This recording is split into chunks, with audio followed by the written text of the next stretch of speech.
Hello everyone, welcome to my channel. आज हम cover करेंगे PYQ and MCQs, business environment and international business. Last video आपको जहां पे हमने सिलेबस में कंप्लीट किए हैं टॉपिक्स, वहीं पे इसकी प्लेलिस्ट में ही आपको ये वाली सीरीज भी हमारी मिल जाएगी। तो इसे हम स्टार्ट करेंगे। फर्स्ट क्वेश्चन हमारा रहने वाला है कि इसमें से हमें कैरेक्टरिस्टिक बताने हैं कैपिटलिज्म के कि कौन सा इसमें से नहीं है। ठीक है, देखते हैं कौन सा नहीं होगा।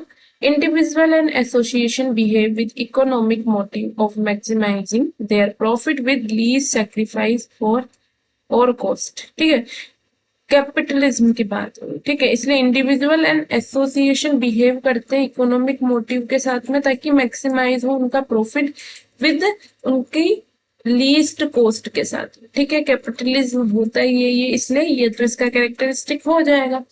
Countries' major means of production are either owned by the government or their use is control। Control की बात हो गई है यहाँ पे। ठीक है, कंट्रोल है तो प्राइवेटाइजेशन की बात हो जाएगी। ठीक है, sorry sorry sorry sorry, privatisation तो होगा ही नहीं है। I am so confuse guys. But हाँ, कैपिटलिज्म में कंट्रोल नहीं होता है गवर्नमेंट का। ठीक है, कैपिटलिज्म की बात हो रही है और यहाँ पे हमें कैरेक्टरिस्टिक नहीं बताना है, मतलब वो बताने जो है। ठीक है, तो कंट्रोल हो रहा है गवर्नमेंट का, तो वो तो कैपिटलिज्म होगा ही नहीं। कैपिटलिज्म एक तरीके से प्राइवेटाइजेशन वाली बात की तरह हो गया है, इसलिए कैपिटलिज्म पूंजीवाद। ठीक है, इसलिए ये नहीं आएगा, इसलिए हमारा आंसर भी यही हो जाता है। बट हम देखते हैं और बाकी ऑप्शंस को भी ऑप्शंस देख लेंगे। Producer, consumers and employ compete among themself, बिल्कुल आपस में वो कम्पीट करते हैं। As a resource and opportunities are limit, क्योंकि रिसोर्सेज एंड अपॉर्चुनिटीज क्या होती है, लिमिटेड होती है। बिल्कुल सही बात है। Price, the visible hand plays a predominate role in the flow factors of production and consumption, ये भी बिल्कुल सही बात है। तो हमारा यहाँ पे कैरेक्टरिस्टिक क्या नहीं होगा, use is control by the government, इसलिए ये हमारा आंसर रॉन्ग हो जाएगा।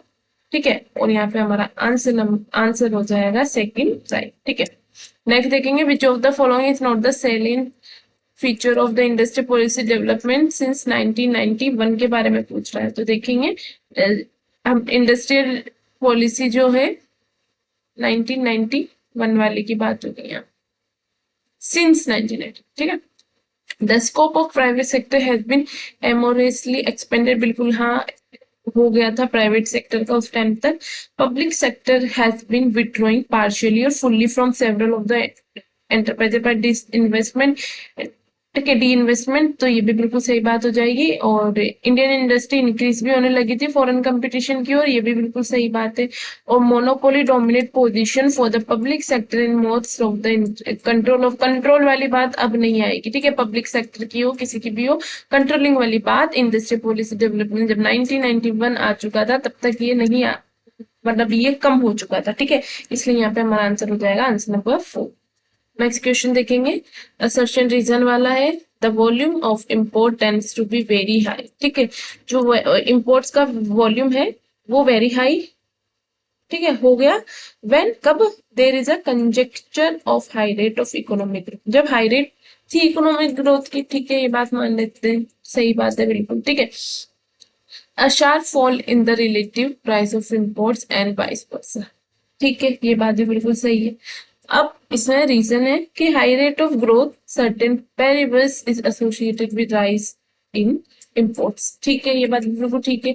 Increase in the imports ceteris paribus is associated with the fall off in the relative price of imports। ये बात भी बिल्कुल सही है, ये बात भी बिल्कुल सही है। ठीक है, तो मतलब हमारे यहाँ पे असर्शन और रीजन दोनों ही सही है। क्यों सही है, क्योंकि यहाँ पे हम बात कर रहे हैं असर्शन की कि जो वॉल्यूम है इंपोर्ट्स का वो वेरी हाई है। क्यों है, तब है जब high rate of economic growth है। ठीक है, और ये चीज कब होगी, क्योंकि हाई रेट ऑफ ग्रोथ और ये जो इंक्रीज इन इम्पोर्ट्स, ये सब किससे रिलेटेड है, प्राइस ऑफ इम्पोर्ट से रिलेटेड है। इसलिए ही तो हमारा इम्पोर्ट्स का वॉल्यूम बढ़ा है जब high rate of economic growth हुई है। तो बिल्कुल ये इसका रीजन है और दोनों ये स्टेटमेंट बिल्कुल सही है, इसलिए हमारा यहाँ पे आंसर हो जाएगा A and R correct, and R is the right explanation of ए।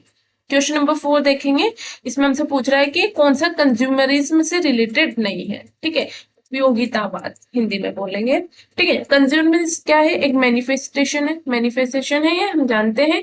कैसे है मैनिफेस्ट की जाती है इसमें चीजें? कैसे कि of the failure of the business to guarantee and ensure consumer legitimate right. बिल्कुल इसकी बात होती है कंज्यूमरिज्म में। जो हमारा उपभोक्ता है, कंज्यूमर है, उसके राइट्स की बात ही तो होगी इसमें। ठीक है, तो ये बिल्कुल सही हो जाएगा। Government does not have any role, ये लाइन ही गलत हो गई कि रोल ही नहीं है कंज्यूमर प्रोटेक्शन में, तो ये नहीं होगा। ठीक है, इसलिए हमारा आंसर तो सेकंड हो जाएगा। बाकी देखेंगे। The consumer should accept consumer as a means of asserting and enjoying their right. बिल्कुल, ये भी बिल्कुल सही बात है। Consumerism evaluation is not a setback for marketing, but rather point to the next stage in the evaluation of enlightened marketing। ये भी बिल्कुल सही बात है। यहाँ पे हमारा रोल क्या होगा? क्योंकि यहाँ पे बात की गई है कि गवर्नमेंट का रोल नहीं होता है, तो ये बिल्कुल गलत बात हो जाएगी, इसलिए हमारा यहाँ पे आंसर होगा 2। फिफ्थ क्वेश्चन देखेंगे। Which one of the following is not covering the approach adopted by NITI Aayog. NITI Aayog मैंने पढ़ाया है काफी अच्छे से, तो आप भी देख सकते हैं, और अगर आपने पढ़ लिया है तो आप ये इजीली कर पाएंगे। ठीक है, इसमें नीति आयोग के बारे में हमने पढ़ा था 3, इसमें हम बोल सकते हैं 3 ब्राउचर्स दिए गए हैं, या 3 मिशन एजेंडा, कुछ भी बोल सकते हैं। तो वो कौन कौन से थे मैंने ऐसे कर ही दिया, आप लोग समझ गए होंगे मैं किसकी बात कर रही हूँ। तो इसमें 3 ईयर एक्शन एजेंडा की बात हुई है, 7 ईयर स्ट्रेटेजी की बात हुई है, और 15 ईयर के विजन की भी यहाँ पे बात हुई है। ठीक है, तो ये नीति आयोग ने अप्रोच जो थी इसको अडॉप्ट किया था, तो यहाँ पे कौन सा नहीं किया है उन्होंने? 5 ईयर प्लानिंग अप्रोच, इसलिए यहाँ पे हमारा आंसर हो जाएगा 1। 6 देखेंगे। Which among the following is not correct statement with regard to corporate governance. ठीक है, अभी तक हमने क्वेश्चंस किए हैं, आप समझ गए होंगे कहाँ से क्वेश्चंस ज्यादा बनते हैं बिजनेस इन्वायरमेंट में। सबसे ज्यादा क्वेश्चन बनते हैं कॉर्पोरेट, सबसे पहले बनेंगे CSR से, कॉर्पोरेट गवर्नेंस से बनते हैं क्वेश्चन, यहाँ से बहुत बनते हैं, specially for net JRF corporate governance से। एंड कंज्यूमर एक्ट, इनसे सबसे, ऐसे मैं नहीं बोल रही हूँ कि और से नहीं बन रहे, बट हाँ आप देख रहे हैं हम PYQs भी कर रहे हैं और इम्पोर्टेंट क्वेश्चन भी अगर कर रहे हैं हम, तो यहीं से क्वेश्चन से, यहीं से ही क्वेश्चन बनते हैं, क्योंकि यहाँ से अच्छे डेप्थ में क्वेश्चन बन पाते हैं। ऐसा नहीं है और से नहीं आता है, बट बिजनेस इन्वायरमेंट की यहाँ पे बात कर रही हूँ मैं, वहां पे इसी से क्वेश्चन ज्यादा बन रहे हैं। ठीक है, देखते हैं नेक्स्ट क्वेश्चन हम पढ़ रहे थे कॉर्पोरेट गवर्नेंस का, कि कौन सा इसका स्टेटमेंट करेक्ट नहीं। तो इसमें सबसे पहले बोला है कि every company must appoint an individual और फर्म एज अ ऑडिटर। बिल्कुल सही बात है, कंपनी को अपॉइंट करना ही चाहिए, करना पड़ता है, मतलब मस्ट है इंडिविजुअल और फर्म को ऑडिटर। बिल्कुल सही बात है कॉर्पोरेट गवर्नेंस के लिए। ठीक है, और independent direct must attend at least 3 meetings. नहीं, 3 मीटिंग्स यहाँ पे डायरेक्टर्स के लिए नहीं होती है। ठीक है, इसके बाद में बोल रहा है वन और more women director recommended for classes. बिल्कुल, ये बिल्कुल सही बात है। इसके बाद में डायरेक्टर्स कैन नॉट एक्सीड 15, ये पब्लिक लिमिटेड, ये भी बिल्कुल सही बात है। पब्लिक लिमिटेड की बात हो रही है, इसलिए यहाँ पे 15 आया है, इसलिए हमारा यहाँ पे कौन सा आंसर रॉन्ग होगा? Second, the independent director must attend at least 3 meetings a year. 7 assertion reason वाला, liberalisation means corporation of departmental undertaking and public undertaking. बिल्कुल, लिबरलाइजेशन का मतलब यही होता है। Freedom to public sector undertaking to access capital market, ये भी बिल्कुल सही बात है, बट क्या ये इसकी एक्सप्लेनेशन है? देखेंगे। लाइब्रलाइजेशन का मतलब तो यही होता है कि corporation of department undertaking and public undertaking है, क्योंकि freedom to public sector undertakings to access capital market. तो क्या इसके होने से ये लाइन कनेक्ट हो रही है? क्या ये इसका रीजन है? हाँ, इसका रीजन है पब्लिक अंडरटेकिंग की यहाँ पे बात की गई है, क्योंकि फ्रीडम होती है पब्लिक सेक्टर अंडरटेकिंग में कि वो एक्सेस कर सके कैपिटल मार्केट में, और यही तो लिबरलाइजेशन होता है, इसलिए ये इसकी बिल्कुल करेक्ट एक्सप्लेनेशन है, इसलिए फर्स्ट यहाँ पे सही हो जाएगा। मैचिंग वाले क्वेश्चन भी बहुत आते हैं, इसलिए इन्हें देख लेंगे, बहुत बहुत ज्यादा ही आते हैं, इसलिए बहुत इंपॉर्टेंट है, आप ऐसे क्वेश्चंस को भी स्किप ना करें। ठीक है, फर्स्ट हमें दिया हुआ है फिस्कल पॉलिसी। फिस्कल पॉलिसी यहीं से दिख रहा होगा आपको, third fiscal federalism.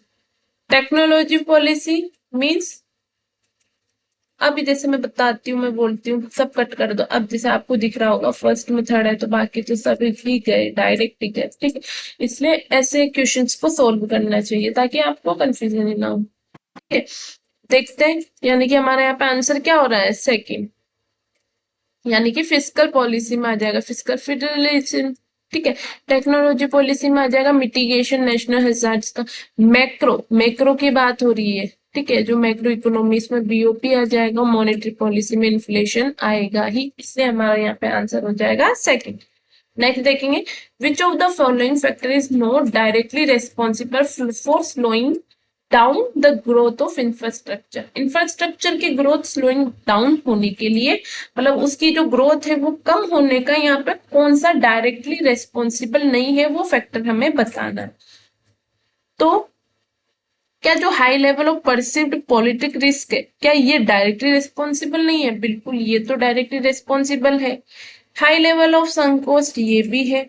High profitability, ये तो बिल्कुल होगा ही प्रॉफिटेबिलिटी वाला तो।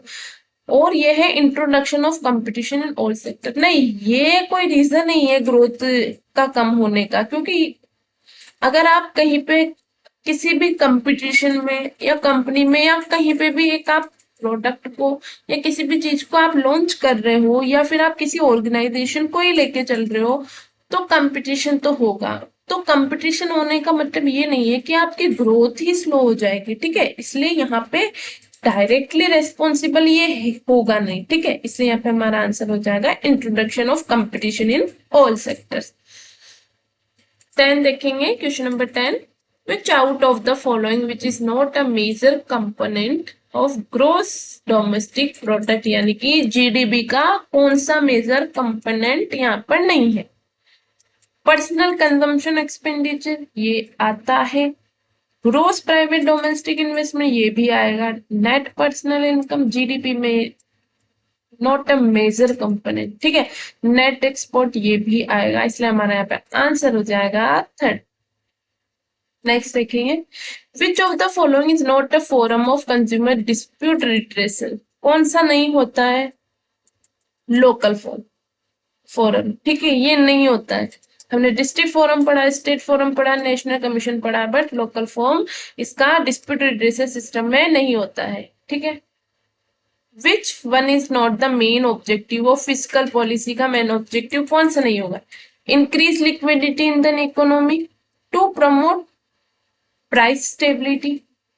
मेन ऑब्जेक्टिव ऑफ कोर्स होगा फिजिकल पॉलिसी का, ठीक है, प्रमोट करना प्राइस स्टेबिलिटी का।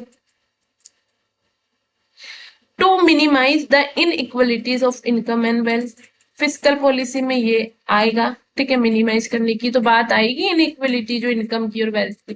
प्रमोट करना एम्प्लॉय अपॉर्चुनिटीज, ये भी आएगा, बट इसका मेन ऑब्जेक्टिव कौन सा नहीं होगा?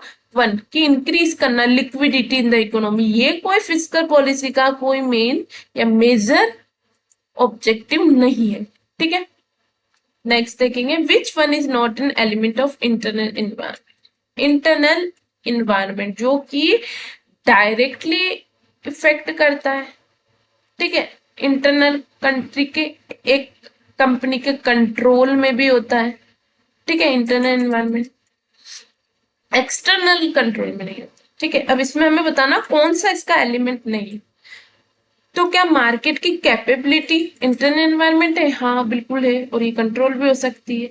ऑपरेशन बिल्कुल होगा। मनी एंड कैपिटल मार्केट नहीं, ये नहीं होगा। पर्सनल कैपेबिलिटी ये भी होगा, इसलिए यहाँ पे हमारा आंसर हो जाएगा थर्ड। नेक्स्ट क्वेश्चन देखेंगे, out of the following which four benefits are available to host from multinational companies. ठीक है, हमें यहाँ पे 7 ऑप्शंस दिए हुए हैं, जिसमें से हमें बताना है कि कौन से बेनिफिट्स हैं जो अवेलेबल रहते हैं होस्ट कंट्री के लिए। जो मल्टीनेशनल कंपनीज होती है उनसे क्या बेनिफिट्स रहते हैं। ठीक है, क्या होगा? क्या इससे ट्रांसफर ऑफ टेक्नोलॉजी होगी? बिल्कुल होगी। टेक्नोलॉजी बिल्ड होगी, आपस में टेक्नोलॉजी का पता चलेगा। इसलिए ये तो सबसे मेन रीजन होता है एक दूसरी कंट्री में जाके बिजनेस करने का या पार्टनरशिप करने का। लर्निंग ऑफ बिजनेस मैनरिज्म, कोई भी अपने बिजनेस का बिल्कुल आपको चार्ट या मतलब बिल्कुल स्ट्रेटेजी तो बताएगा नहीं, ठीक है, इसलिए ये वाला तो होगा नहीं, ठीक है। स्ट्रेटेजिक इंफॉर्मेशन शेयरिंग क्रिएशन ये भी नहीं बताई जाती है, ठीक है। एंटरटेनमेंट, एंटरटेनमेंट आप बोल सकते हैं कि हाँ होता है, आपको कई चीजें सीखने को मिलती है, बट ये दो चीजें तो बिल्कुल भी नहीं होगी। इसलिए हम देखेंगे सेकंड, ये चीज हम कर ही रहे हैं, बट ये वाली ट्रिक भी देखेंगे। सेकंड किस किस में आ रहा है, सेकंड इसमें भी आ रहा है तो ये कट हो जाएगा। थर्ड भी हमने कट किया है तो थर्ड इसमें आ रहा है तो ये कट हो जाएगा, तो हमारा डायरेक्टली यहाँ आंसर क्या हो जाएगा, फर्स्ट फोर्थ सिक्स एट। देखते हैं। Fifth, better utilisation of resources, ये वाली चीज भी नहीं होगी, क्योंकि अगर आप किसी मल्टीनेशनल कंपनी के साथ में बिजनेस कर रहे हैं तो ये वाली चीज तो आएगी ही नहीं ना। नीड है उसलिए आप ये चीज कर रहे हैं, ठीक है। अगर आपका बेटर यूटिलाइजेशन रिसोर्सेस का होता तो आपको मल्टीनेशनली वर्क नहीं करना पड़ता, ठीक है।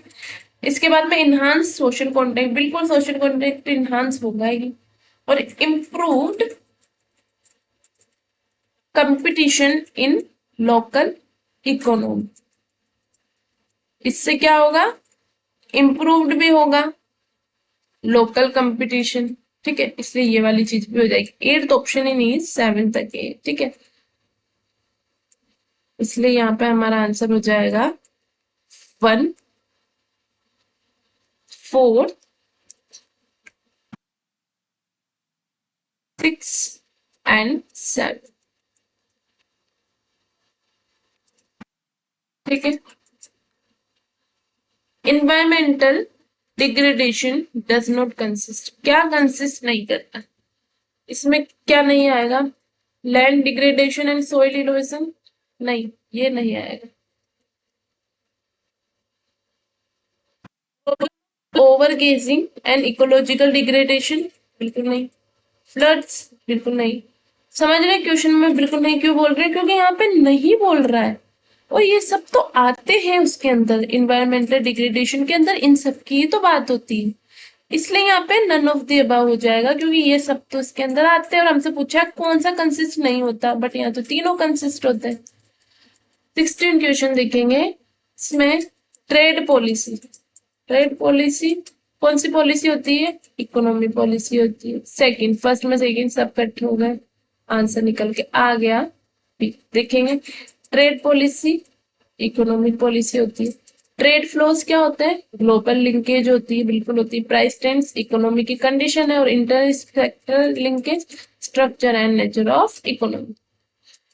विच of the following is not a benefit of privatisation, privatisation का बेनिफिट क्या नहीं। इनकरेज एंटरप्रेन्योरशिप, बिल्कुल प्राइवेटाइजेशन से एंटरप्रेन्योरशिप इनकरेज इनकरेज होती है, ठीक है। कंसंट्रेशन ऑफ इकोनॉमिक पावर, ये हम बेनिफिट नहीं कह सकते, ठीक है। बेटर मैनेजमेंट बिल्कुल होता है। फ्रीडम होती है, ब्यूरोक्रेसी से बिल्कुल होती है, इसलिए हमारा यहाँ पे आंसर हो जाएगा B, is not a benefit. 18 question, which of the following is not an element of internal environment, internal environment वाला फिर से क्वेश्चन आया, इसमें हम बताना है कौन सा नहीं होगा। मिशन ऑब्जेक्टिव एक बिजनेस या कंपनी के खुद के होते हैं, इसलिए ये आएगा। ह्यूमन रिसोर्सेज, ये भी आएगा। कस्टमर आउट ऑफ कंट्रोल होते हैं, एक्सटर्नल एनवायरनमेंट में आता है, ठीक है, इसलिए इसे काउंट नहीं किया जाएगा। इसलिए और शेयर होल्डर्स की वैल्यू बिल्कुल आएगी, इसलिए यहाँ पे आंसर हो जाएगा कस्टमर। नेक्स्ट देखेंगे, लिस्ट दी हुई है, दोनों को मिलाना है। Partnership, ownership and free enterprises, कौन सी एक मार्केट है जिसमें प्राइवेट ओनरशिप भी होती है और फ्री एंटरप्राइजेस भी होते हैं, इसे हम क्या बोलते हैं, कैपिटलिज्म, यानी फर्स्ट में हो जाएगा बी, यानी कि दो ऑप्शंस तो कट हो गए। सेकंड देखेंगे, government ownership and central authority, इसकी बात हो रही है, यानी कि सोशलिज्म की यहाँ पे बात हो रही है, ठीक है। बी डी अभी तक तो दोनों आएंगे। The market for the sale of purchase of previously issued security, जो प्रीवियसली इशू हो चुकी है उसे क्या बोलेंगे, सेकेंडरी मार्केट बोलेंगे, इसलिए थर्ड में आ जाएगा ए। और जो न्यू लॉन्ग टर्म कैपिटल होगी उसको हम बोलेंगे प्राइमरी मार्केट, इसलिए हमारा आंसर हो जाएगा यहाँ पे ए। 20th क्वेश्चन देखेंगे लास्ट। UNCTAD यानी कि United nation conference on trade and development कब आया था? तो ये आया था 1964 में। तो ये है UNCTAD आया था 1964 में। सो ये थी आज की क्लास जिसमें हमने PYQs इंपॉर्टेंट क्वेश्चंस को कवर किया। आई होप आपको वीडियोस अच्छी लगती होगी, सब कुछ समझ आता होगा। अगर आपको मेरी वीडियोस अच्छी लगती है तो मेरे चैनल को लाइक करें, शेयर करें, सब्सक्राइब करें। Thank you.